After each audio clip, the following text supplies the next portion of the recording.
Hi, my name is Alicia Jean and it's time for another book review, and today's book is Myths of the Origin Afterworld by Ian S. Mills.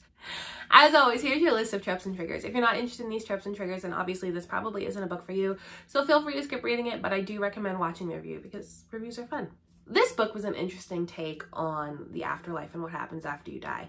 This isn't the first book I've read that talks about, you're dead, what happens next. It's probably not going to be the last book I read on this. This is kind of a topic that I'm fairly interested in. It's something I've got my own book idea in for the work, so obviously it's something I'm interested in.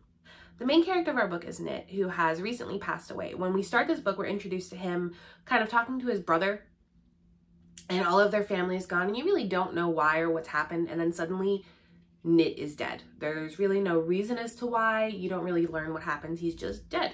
He wakes up in this other world where he's at what is essentially a bus stop with the bus driver going, "It's time to get on, it's time for you to move on." And he's like, no, I don't think I'm gonna do that. And so he runs away. After Nit runs away from this bus stop, he runs into another character named Alara, who basically tricks him into signing this contract where he is going to work for her and essentially becomes her slave. And I'm hesitant to use that word, but that word is used quite a bit in the book, so take that how you will. And in working for her, he starts to learn about this afterworld. And what I really liked about this afterworld was that time was used as a currency. I've seen this done a couple times before. I know there's that movie with Justin Timberlake that has time in it.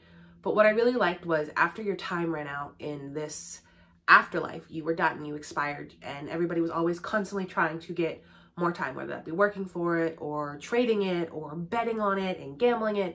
And I thought that was a super interesting take, and that all of these characters that we were introduced to, Alara, Nit, and there's a slew of other ones, they have these things called seals. And in reading the book, the one thing I didn't truly understand is exactly like what a seal looks like. I know that they can be implanted into each character's body and it gives them like additional skills such as speed or being able to fly or things like that. When Nit signs the contract with Alara, he gets to pick a seal for himself. And the seal that he ends up picking allows him to translate and read any language, which I thought was really cool. But I guess the author didn't really like it because like he made all of the other characters make fun of it and talk about how useless that is. But like, how many situations have you been in where it's like, I wish I could read that, and then like, whatever. The way this story moved was so circular, and I loved how it connected the beginning of the book to the end of the book, and you kind of learned about everything that had happened to Nit and how he got to where he is along the way. And the author, Ian, is very good at creating different characters. There wasn't a time where I was like, shit, who am I reading about again? Oh no, this is Nit, this is Alara, these are these other miscellaneous characters. I also like that the author didn't force romance into this book either. There was a healthy dose of Nit like idolizing these other characters that he met and wanting to be like them, but there was never a "I'm in love with you" or "love is the only thing that's going to get us through" or "love is perfect." And I really enjoyed that because so often when you read a book like this, it feels like romance is almost shoehorned into it and it doesn't actually serve a real purpose to the book itself. The problem with this book is there's a lot of grammatical errors. There's a lot of just random words missing, and then there's a lot of misspellings of words. I don't know how many times I would be reading this book and then in the middle of this very dramatic climactic scene, I would have to stop reading, get out of the scene, go back and try to figure out what word was missing or what was misspelled, or because I knew something was wrong and that I was missing something, but I wasn't entirely sure of what that was or what it is I was missing.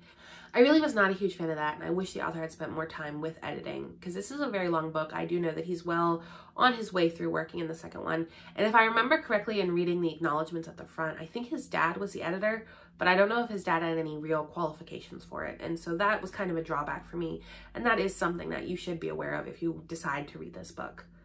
Overall, I am going to give this book a 2 out of 5. I would probably read the second book in the series once it's out, as long as I had some assurances from the author that, hey, I have taken more time in correcting these misspellings and grammatical errors, because I don't really want to spend another 5-6 hours reading a book where I'm constantly picking up on these kind of errors. Obviously, some things slip through. I understand that. It happens to the best of us, but it was a lot.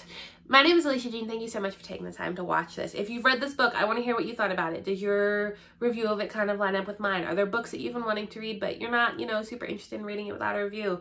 Or you have any questions or concerns or anything like that? Feel free to comment those below. I look forward to reading it and seeing what you have to say. Don't forget to like, follow, and subscribe. And then here is a list of my other socials, along with my website that you can read up on as well to kind of see where I am and what other books that I've been reviewing. Also, don't forget that I have published my own book. It is Ghoul Crest. It has been out for almost a year now. And book 2 of the Vestovian trilogy is coming out June 18th of 2023, so you can look for that as well. Thank you so much, and I look forward to hearing from you, and have a great day, everybody.